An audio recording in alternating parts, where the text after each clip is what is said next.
تو یہ مطلب نہیں ہے. ابو بکر صدیق کو صدیق اکبر نبیوں کے مقابلے میں نہیں کہتے، بلکہ صدیق اکبر فی صحابہ، صحابہ میں سب سے بڑے صدیق ابو بکر صدیق رضی اللہ عنہ.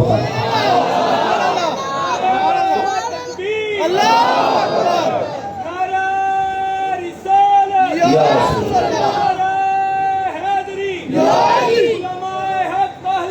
اللہ. تو ابو بکر صدیق اکبر فی صحابہ، امام ابو حنیفہ امام اعظم فی الائمہ. اور جب ہم نبی پاک علیہ الصلوۃ والسلام کی ذات اقدس کا ذکر کرتے ہیں تو حضور امام اعظم فی الانبیاء ہیں، یعنی نبیوں کے اندر سب سے بڑے امام رسول اللہ کی ذات گرامی کا. نبیوں کے اعتبار سے کہتے ہیں ابو بکر صدیق کو صحابہ کے اعتبار سے کہتے ہیں، اور امام ابو حنیفہ کو اماموں کے اعتبار سے کہتے ہیں، اور شیخ عبد القادر جیلانی کو ولیوں کے اعتبار سے کہتے ہیں. اعتبارات ہوتے ہیں. اور کوئی دوست سوال کرنا تو پہلے میرا خیال اب ہم سلام پڑھیں تاکہ تشریح کی باقی رہنی چاہیے. اور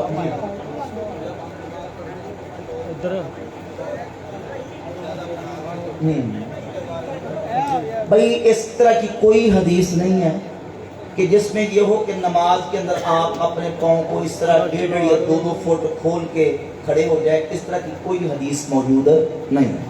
بس آپ نے جب نماز کے لیے قیام کرنا ہے، کھڑے ہونا ہے، تو بالکل ایک نارمل انداز میں، بالکل اپنے جسے کے مطابق آپ نماز میں بغیر تکلف کے کھڑے ہوں. نہ بالکل اپنے پاؤں کو ملا لیں اور نہ تکلف کے ساتھ کھولیں. جتنا آپ ایزیلی کھڑے ہو سکتے ہیں اس طریقے سے آپ کھڑے ہوں گے. یہ پاؤں کو اس طرح 2 فٹ کھول کے کھڑے ہوئے، یہ کوئی سنت نہیں، نہ کوئی اس طرح کی کوئی روایت و حدیث. یہ بائک کر رہے ہیں، یہ کر رہے ہیں. آپ کے ایک سوال ہوگا جی. وعلیکم السلام. میرا سوال یہ ہے کہ جب آپ کے دنیا سے پردہ فرمانے کے بعد صحابہ آپ کا وسیلہ نہیں ڈالتے تو بہت سے لوگ یہاں بزرگوں کا وسیلہ ڈالتے ہیں، تو اس کی کیا اہمیت ہے؟ اس کا جواب یہ کہ یہ جو آپ نے کہا کہ صحابہ نبی علیہ الصلوۃ والسلام کا وسیلہ نہیں ڈالتے، یہ بات بلا دلیل ہے. صحابہ کرام رضی اللہ تعالی عنہم نبی پاک علیہ الصلوۃ والسلام کے وصال اقدس کے بعد حضور کے وسیلے سے دعا کرتے تھے، اور اس کا حدیث سیاح کے اندر ثبوت موجود ہے. سنن ابن ماجہ کے اندر حدیث موجود ہے. پہلے تو سن لینا بھائی، میں نے سن لیا سوال جواب سن لینا. جواب سوال کرنے کا، جواب سننے کا تھوڑا سا طریقہ سمجھیں، سیکھیں. یہ چیزیں مجلس کے آداب کے اندر آتی ہیں. ان چیزوں کے آداب سیکھنے ضروری ہے نا. میں نے سن لیا آدھے سوال سے، میں ساری باتوں میں سمجھ گیا ہوں. اب جواب سن لیں.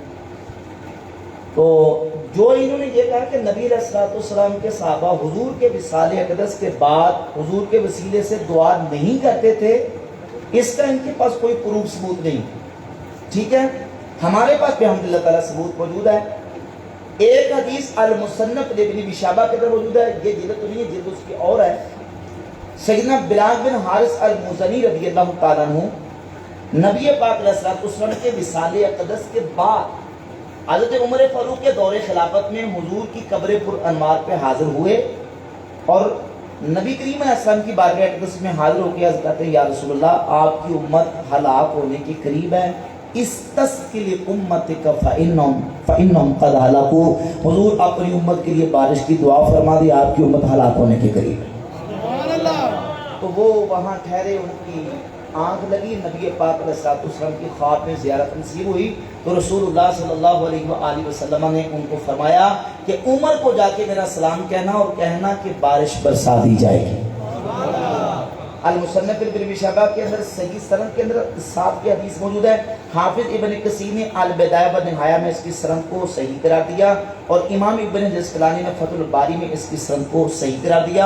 اور دوسری حدیث المعجم الکبیر للطبرانی میں امام طبرانی اپنی سند کے ساتھ لے کے آئے کہ سیدنا عثمان غنی رضی اللہ عنہ کے دور خلافت کے اندر عثمان ابن حنیف صحابی رضی اللہ تعالیٰ عنہ کے پاس ایک شخص آیا اور اس نے آ کے کہا کہ حضرت عثمان غنی رضی اللہ عنہ کی بارگاہ کے اندر میری سنوائی نہیں ہوتی تو کوئی آپ مجھے طریقہ بتائیں. تو فرماتے ہیں کہ حضرت عثمان ابن حنیف رضی اللہ تعالیٰ عنہ نے ان کو یہ طریقہ بتایا کہ تم نبی پاک صلی اللہ علیہ وآلہ وسلم کی بارگاہ اقدس کا وسیلہ اس طرح اللہ کی بارگاہ میں دے کے دعا کرو اور یہ دعا کرو کہ اللہم انی اسألک و اتوجہ الیک بمحمد النبی الرحمہ، یا اللہ میں محمد مصطفیٰ صلی اللہ علیہ وسلم کے وسیلے سے تیری بارگاہ کی طرف متوجہ ہوتا ہوں، یا اللہ حضور کے وسیلے سے میری دعا کو قبول فرما کے میری حاجت کو پورا فرما. تو صحابہ کرام رضی اللہ تعالیٰ نبی پاک علیہ السلام کا وسیلہ دیتے تھے. اور ایک حدیث سنن ابن ماجہ کے اندر صحیح سند کے اندر موجود ہے کہ نبی پاک علیہ السلام کی بارگاہ میں ایک نبینہ صحابی آئے اور حضور علیہ السلام کی بارگاہ میں اس کی حضور میری آنکھوں کی بینائی نہیں ہے تو اللہ کی بارگاہ میں دعا کرے کہ اللہ میری آنکھوں کی بینائی واپس لوٹا دے. تو رسول اللہ صلی اللہ علیہ وسلم نے فرمایا کہ اگر تو اس صبر کرے تو تیرے لیے بہتر ہے، یہ نہیں تجھے جنت ملے گی. تو اس کی حضور میری دعا فرما دے. تو نبی پاک علیہ السلام نے ان کو طریقہ بتایا، فرمایا کہ جا کے وضو کرو اور وضو کر کے تو آ کے تو یہ تم کلمات پڑھو، یہی کلمات کہ یا اللہ میں تیرے نبی کے وسیلے سے جو کہ محمد صلی اللہ علیہ وسلم نبی رحمت ان کے وسیلے سے تیری بارگاہ میں دعا کر میری حاجت کو پورا فرما دے. تو صحابہ کرام فرماتے جب وہ شخص کیا آیا تو نبینا تھا، گیا تو آنکھیں لے کے گیا. تو بحمدللہ تعالیٰ یہ حدیث موجود ہے. اب رہ گئی بات یہ موبائل کے اوپر حدیث لے کے انہوں نے بھیجی کہ سیدنا عمر فاروق رضی اللہ تعالیٰ عنہ کے دورے خلافت کے اندر حضرت عمر رضی اللہ تعالیٰ عنہ نے نبی پاک علیہ السلام کے چچا سیدنا عباس رضی اللہ تعالیٰ عنہ کا اللہ کی بارگاہ میں وسیلہ پیش کیا کہ یا اللہ، اب دیکھیں کلمات کیا ہیں، ان کلمات کو آپ سنیں گے تو ان کلمات سے بھی حضور کا وسیلہ ثابت ہو رہا ہے. کس طرح ثابت ہو رہا ہے کہ اس دیکھ رہا موبائل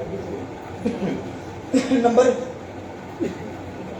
1010 بچی کو 1010 یہ دیکھیے کلمات ہیں اللہم انا کنا نتوسل الیک بنبینا، یا اللہ ہم تیرے نبی کے وسیلے سے تیری بارگاہ میں دعا کیا کرتے تھے، فتسقیرہ تو بارش برسا دیتا تھا، وَإِنَّا نَتَوَسَّلُ إِلَيْكَ بِأَمِّ نَبِيِّنَا، یا اللہ آج ہم تیرے نبی کے چچے کے وسیلے سے دعا کرتے ہیں.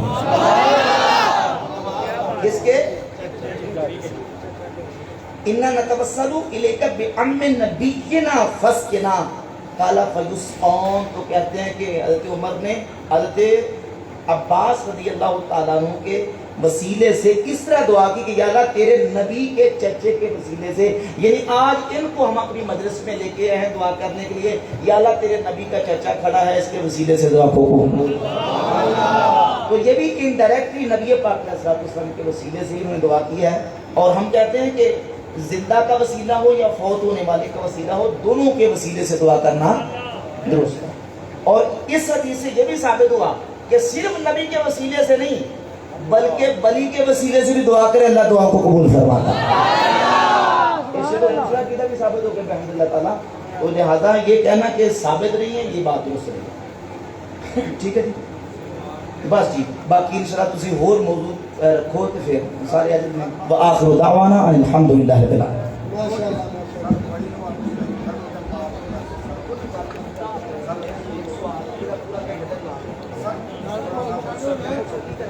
بولو بولو.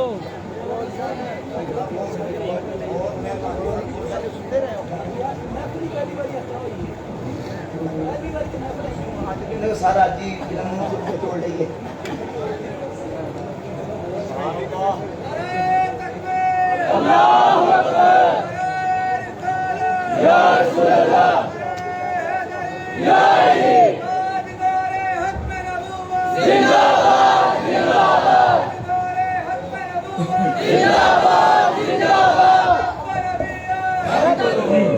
دیکھیے میں نے تمہیداً یہی بات آپ کے سامنے بیان کی احادیث کی روشنی میں. ہاں جی